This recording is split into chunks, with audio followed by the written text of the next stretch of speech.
Hi, I'm Chris James, and you're watching A Healthy Alternative. Today we're going to start our series on water. We're missing a piece of the puzzle. You start getting healthy and you just become a better person. We need to start focusing more on the individual.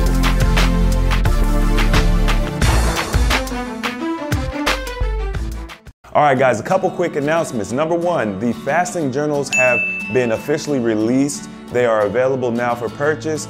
Today is the last day of the pre-sale, which I'm going to be doing 15% off, as well as sending a signed copy. So if you want to get your hands on one of those for the discounted price and also maybe get the signature as well, go ahead and order that today. Link is in the description box. Also, I'm sporting the seasonal green Healthy Alternative shirt that's available on Spreadshirt. The link for those shirts are also in the description box. Okay, so today we're starting the series on water, and today I was actually planning on doing a water test video, but I ended up buying the wrong tester and not realizing it until I opened it up to actually start testing. So unfortunately, I got to push that video back, hopefully to next week. But if not, I've got plenty of videos, plenty of information to talk about this month as we get into the water series. All right, so why is water so important? Well, water is one of those things that I like to consider a life fluid, okay? Just like blood would be considered a life fluid. Pretty much anything that has life on this planet has some form of water in it or needs some form of water.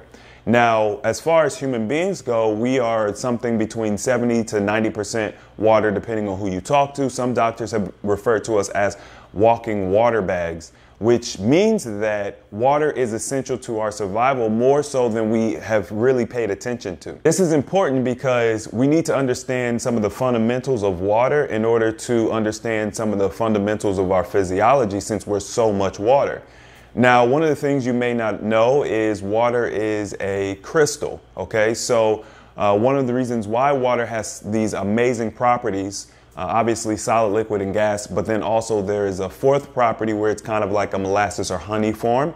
And also water expands when it freezes. It acts very differently from other liquids because it's actually a crystal. Now, one of the things about crystals is that crystals have information. They can store memory on them. So there's this idea that water has memory, and I've looked at it in depth over the past couple of years, and I'm definitely at a point where I believe that water does have memory. It also reacts very differently to frequencies and different energy and all sorts of things. So these are things we really got to go into detail learning and understanding so we can understand how these things affect us.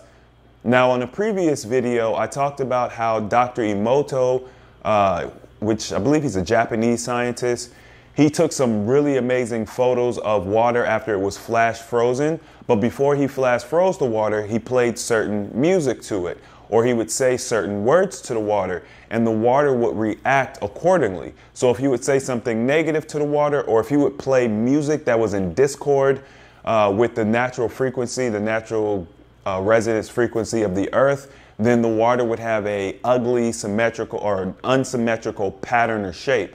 If he said something beautiful to the water, like I love you, or played classical music, it would have beautiful symmetrical shapes. This is important because we're water. So that means if you play music that is in discord with the natural frequency of your body and the earth, the water will become kind of ugly and unsymmetrical, and then that affects us on a mental level, a chemical level, across the board. And vice versa, if you do beautiful things, you say beautiful things, that frequency and that vibration goes in, and it creates symmetry in your body and health in your body. This is one of those things that mainstream science and medical really doesn't get into. It's not something that's very easily testable and quantifiable, and so they don't really believe that it's of any importance, but it is. It's very important. Now, with that being said, there's another doctor that I kind of researched, and I spoke about him before. His name is Professor Montagnier, and he has done a water memory documentary where he talks about how he was able to essentially record the frequency of blood. Okay, so for all of you guys who don't know, everything in this world, planet, whatever, has a frequency. It vibrates. That vibration or that frequency can be picked up.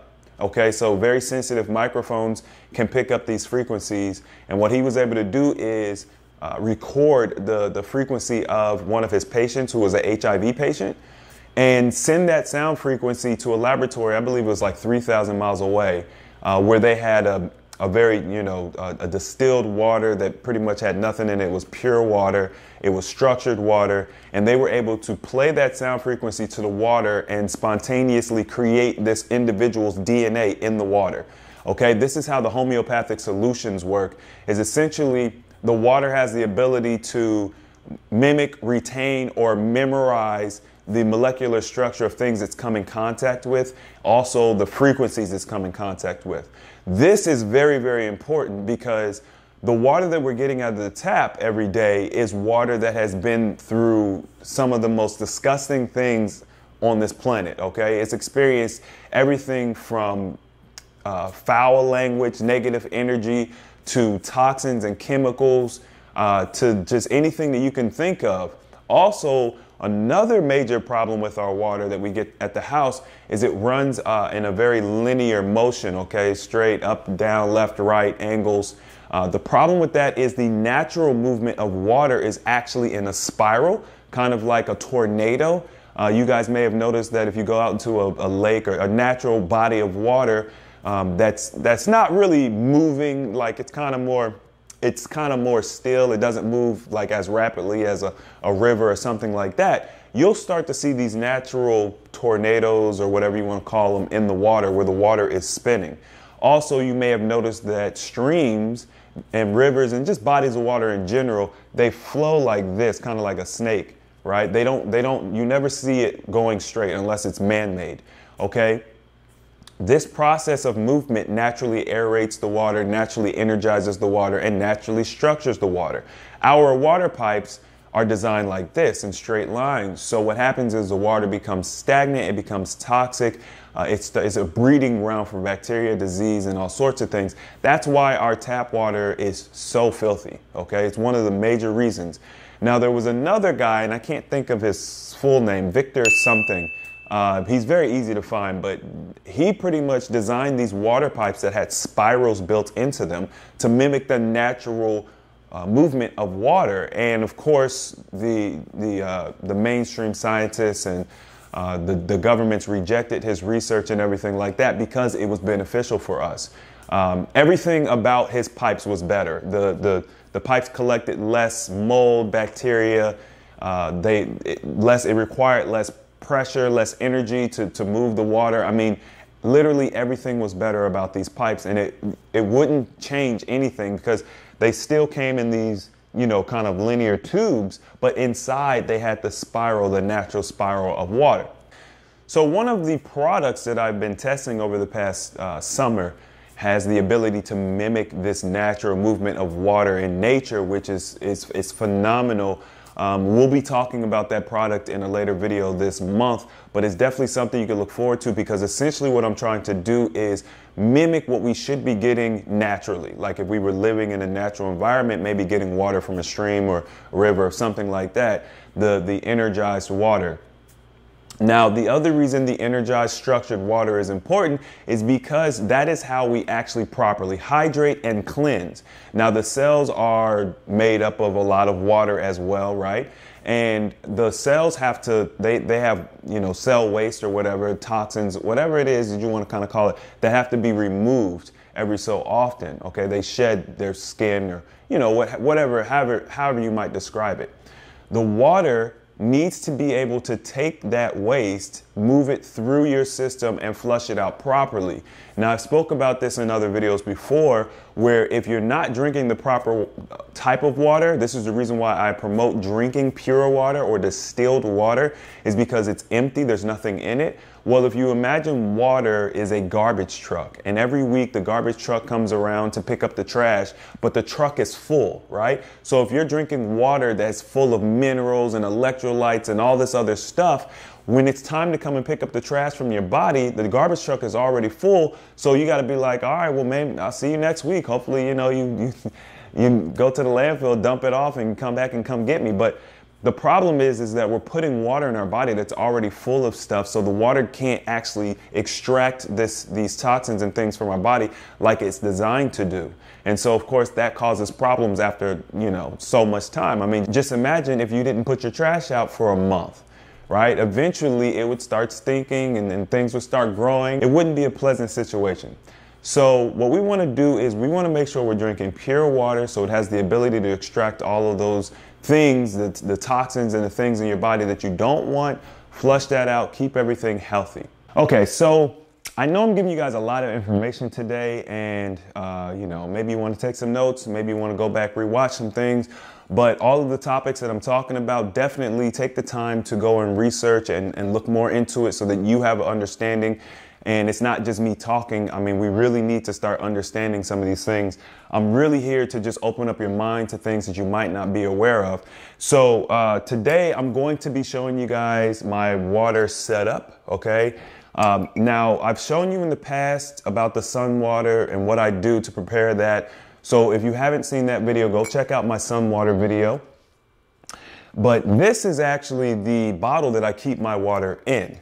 And this is called an infinity jar. Essentially, it looks black, but it's not black. It's kind of like a purplish. Basically, what this does is it protects the water once you have structured it, once you have distilled it, and you've done all these things to it. This glass bottle will keep certain spectrums of light from getting in and affecting the water. If you're familiar with wine and how wine can be affected by different spectrums of light, that's the reason why they put wine in these dark glass bottles. It literally protects and preserves the wine. So a good rule of thumb is you should treat your water like a fine bottle of wine. And what I've done is I got this off Amazon, and I will leave the link in the description box for this bottle. But I cork it as well because obviously a cork is wood. That's natural. The goal is to keep the water away from anything that it can possibly leach from. Water, especially distilled water, has the ability to pull those inorganic materials out of whatever container it's in. So you don't want to be drinking out of a metallic container and then, of course, drink those trace metals and things that got into the water, that leach into the water. That's why a lot of times when you put your water in certain containers, you can taste the container. Plastic containers, obviously, for those of you who have been drinking the distilled water and you don't distill it yourself, I'm sure you've noticed it has a very distinct flavor. That's from the water pulling the plastic, the chemicals and things from the plastic out of the water. Now, one of the ways you can kind of mitigate that is by sun energizing your water. So you can buy the distilled water from the store, take a nice big gallon glass jar, put that out on, and you want to do clear glass when you're doing your sun water. But you put it outside, you let it sit outside. It doesn't need to be direct sunlight, but the less direct sunlight you have, the longer you want it to stay outside, and that will help break down those chemicals and things like that in the water, and it'll change the taste of your water. So just try that. But anyway, this is what happens to my water as, at its final destination. It's called an infinity jar. I believe it's called mirroring glass. That's what the actual glass is called. Infinity jar is the brand or whatever who sells it. Find yourself a cork, put the cork in, and this is like a 32 ounce. So this is good for me if I'm going to work or if I'm going, to run errands and whatever like that. And I drink on this, and it also makes it very easy to drink a gallon because you got to drink 4 a day. Now, I'm at a point in time where I've been drinking water consistently and I've been eating properly to where I'm pretty well hydrated and I don't require as much water.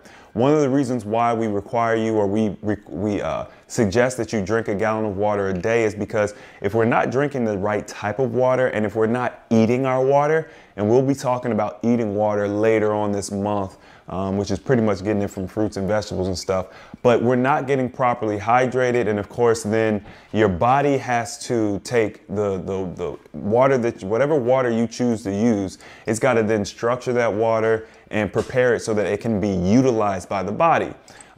There's a statistic that says that 3% of the water we drink actually gets used by the body. I don't know how, realistic that is. I just know that a lot of doctors say that, everybody comes into their office dehydrated. Even people who drink a gallon of water a day are still dehydrated. So there's something about the water that we're not understanding how to properly hydrate. And I believe that it comes down to the fact that we're not drinking structured water because we're not getting it from natural sources, natural bodies of water. And so what does that mean? We've got to go out of our way to make sure that we are preparing our water properly to properly hydrate. And there's many, many stories, testimonials, or whatever about how structured water has helped people heal because the body is a natural, it's a self-healing organism, and giving it the proper tools is all you need to do, and it will start healing on its own. And of course, that's what a healthy alternative is all about. So with that being said, I'm going to go ahead and wrap this video up. Hopefully you guys got something good out of it. If you enjoyed this video, don't forget to hit that thumbs up button. If you want to see more videos like this, don't forget to subscribe. And as always, the application of knowledge is power, and I'll see you guys next time.